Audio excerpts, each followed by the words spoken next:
Don't forget to subscribe for more and press the bell icon to never miss any video. बिस्मिल्लाहिर्रहमानिर्रहीम, अस्सलाम वालेकुम।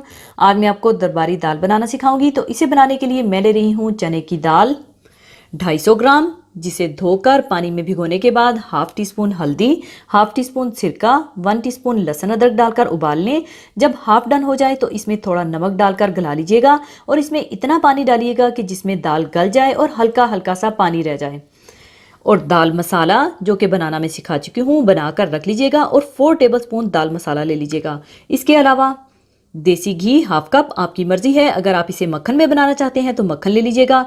और 1 cup दूध, दही हाफ कप, कसूरी मेथी 1 tablespoon, साबुत ज़ीरा 1 टीस्पून, धनिया पाउडर 1 टीस्पून, कुटी काली मिर्चें 1 टीस्पून, नमक हस्बे ज़रूरत। और नमक का ज़रा ख्याल रखिएगा कि जो दाल मसाला हम इस्तेमाल करेंगे इसमें भी नमक है और जो दाल उबाल कर रखी है इसमें भी नमक है।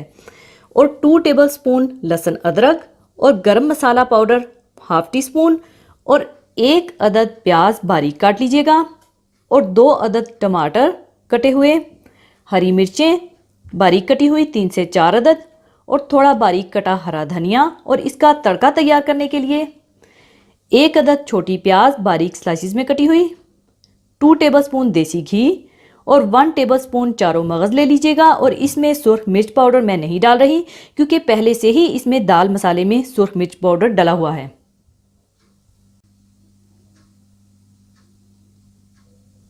तो सबसे पहले घी गरम करें और इसमें साबुत ज़ीरा और प्याज डालकर हल्के ब्राउन कर लें।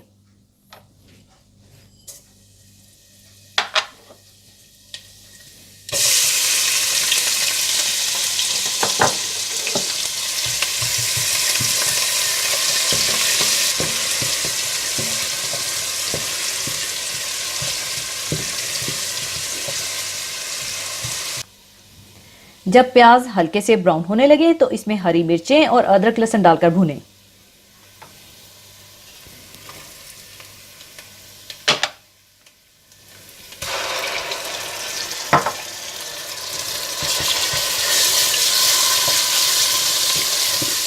इसके बाद इसमें टमाटर, धनिया पाउडर और नमक डालकर भून लें।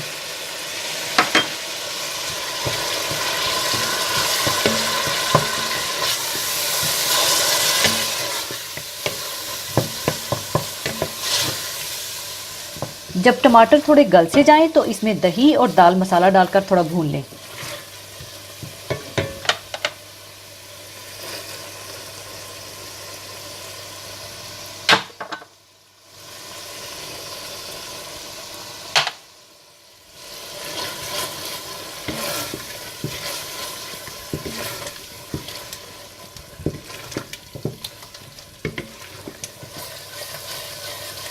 थोड़ा भूनने के बाद इसमें उबली हुई दाल डालकर मिला लें।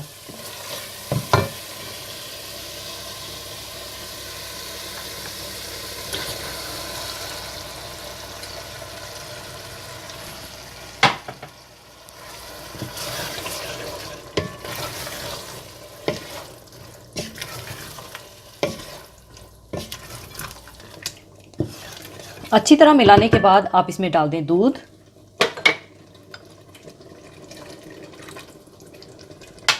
कुटी काली मिर्चें, कसूरी मेथी और गरम मसाला डालकर अच्छी तरह से मिला लें।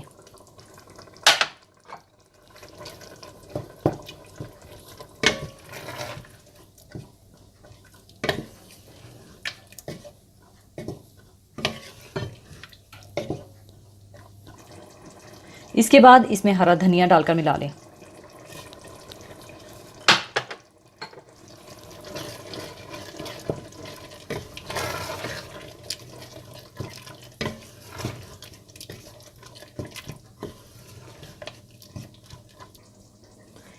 और अब आप इसे 5 मिनट के लिए बिल्कुल हल्की आंच पर दम लगा दें। हल्की आंच पर दम लगाने के बाद अब इसे मैं सर्विंग डिश में निकाल लूँगी और साथ ही तड़के की तैयारी कर लूँगी।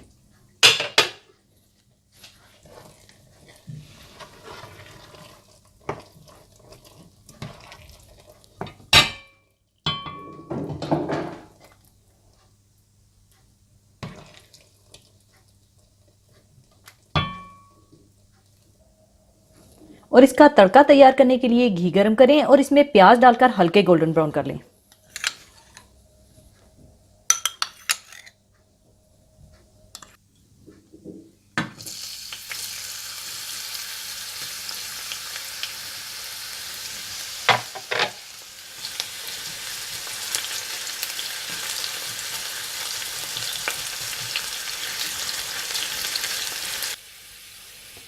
जब प्याज हल्के ब्राउन हो जाएं तो आप इसमें चारों मगज डालकर भून लें।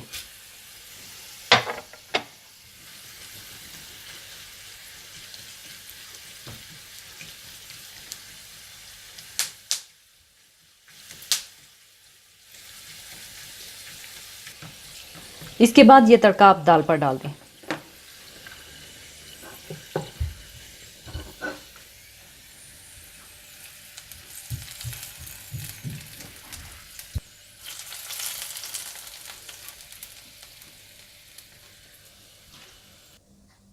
लीजिए, बहुत मज़ेदार दरबारी दाल तैयार है। ज़रूर बनाइएगा और मुझे दुआओं में याद रखिएगा। और जाने से पहले एक हदीस पाक शेयर करना चाहूँगी। हदीस पाक इस तरह से है। हज़रत अनस रज़ी अल्लाह ताला अन्हु से रवायत है, रसूलुल्लाह सल्लल्लाहु अलैहि वसल्लम ने फरमाया, जो शख्स इल्म हासिल करने के लिए अपने घर से निकलता है वो अपने घर वापस आने तक अल्लाह की राह का मुसाफिर है। इस्लामी मिजाज उम्मत इस्लामिया पर फ़र्ज़ करता है कि वो तालीम याफ्ता हो, जिसमें तहज़ीब व तालीम से आरास्ता अफराद का तनासुब ज़्यादा हो और अनपढ़ और जाहिल लोगों का वजूद कम हो, या कि ऐसे लोग मौजूद ही ना हों। इल्म इस्लाम के लिए इतना ही ज़रूरी है जितना ज़िंदगी इंसान के लिए, और ये दीन इन्हीं लोगों के दिलों पर असर कर सकता है जो इल्म रखते हों और अक्ल सलीम के मालिक हों। इसी वजह से अल्लाह ताला का फरमान है, ये कुरान लोगों के नाम अल्लाह का पैगाम, ताकि इनको इसके ज़रिए से ख़बरदार कर दिया जाए और वो जान लें कि हकीकत में अल्लाह बस एक ही है, और जो अक्ल रखते हैं वो होश में आ जाएं। इल्म की अहमियत इससे भी ज़ाहिर है कि सरकार दो आलम सल्लल्लाहु अलैहि वसल्लम पर जो पहली वही नाजिल हुई, इसके अल्फाज ये हैं, ए मोहम्मद सल्लल्लाहु अलैहि वसल्लम, अपने रब के नाम लेकर पढ़ो, जिसने आलम को पैदा किया, जिसने इंसान को जमे हुए खून से बनाया। पढ़ो, और तुम्हारा परवरदिगार बड़ा करीम है, जिसने कलम के ज़रिए से इल्म सिखाया और इंसान को वो बातें सिखाईं जिसका इसको इल्म ना था।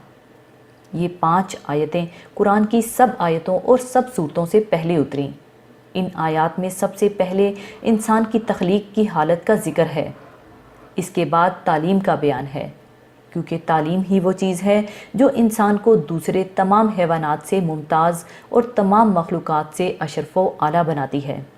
दर हकीकत ये आयतें जहालत के ख़िलाफ़ ऐलान जंग हैं और इस बात की दावत कि अज़मत की पहली ईंट हसूल इल्म है।